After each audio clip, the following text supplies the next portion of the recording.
All right, it is time now to talk tech. We're going to have fun here talking about apps that cities and counties can use. I'm joined with Christopher Thomas from ESRI and Todd Jackson from the City of Westerville, Ohio. Thanks so much for taking some time to talk with us. Christopher, will you start off telling us a little bit about what ESRI does, the apps you help develop with cities and counties, that relationship and what you're doing?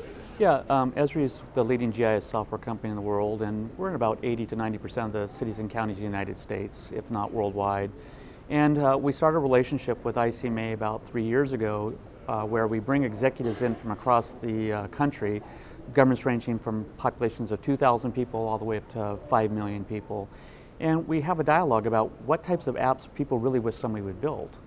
And as a result, we kind of go through this process of understanding what people really need in government. We build those applications side by side with a handful of governments where they test them.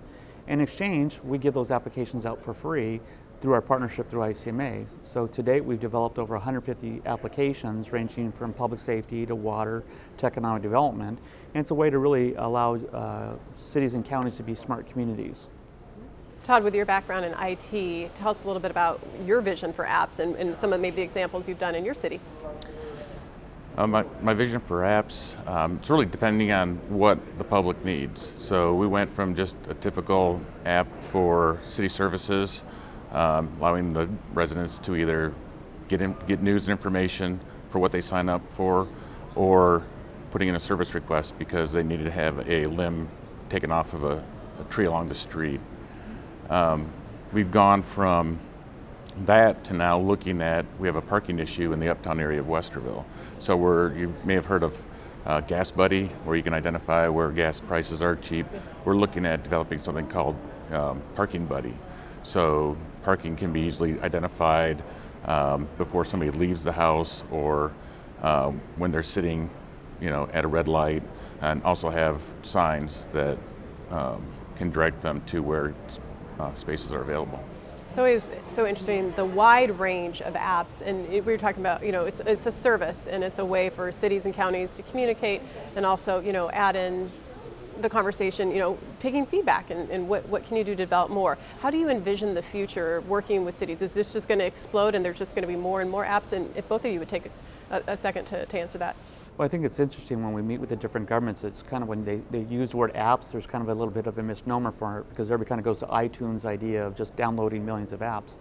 And so when we ask people what is their idea of an app, a lot of times people forget the idea behind the scenes of what government actually does. So what are the types of applications that you could be using to change the processes in government so that you kind of alter course? So one set of apps that we really see taking off is really internal applications that would, in my mind, re-engineer the processes, allow the governments to try to ask the question, well, what if I did it differently?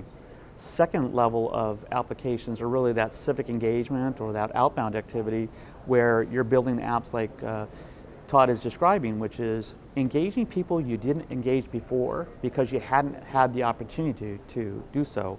And with the apps now, what you can do is, because a lot of them are so lightweight and quick to develop, you can really reach a lot more of your community.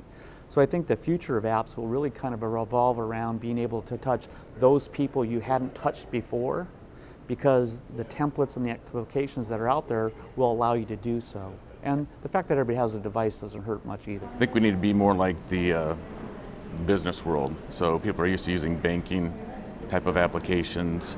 Grocery stores even have applications. So people are becoming very used to being able to have an app right at their service and be able to use it. So we as cities need to start moving in the same direction.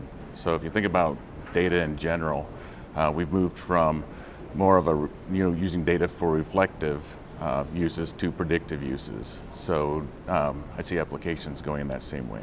Thanks so much for talking with us.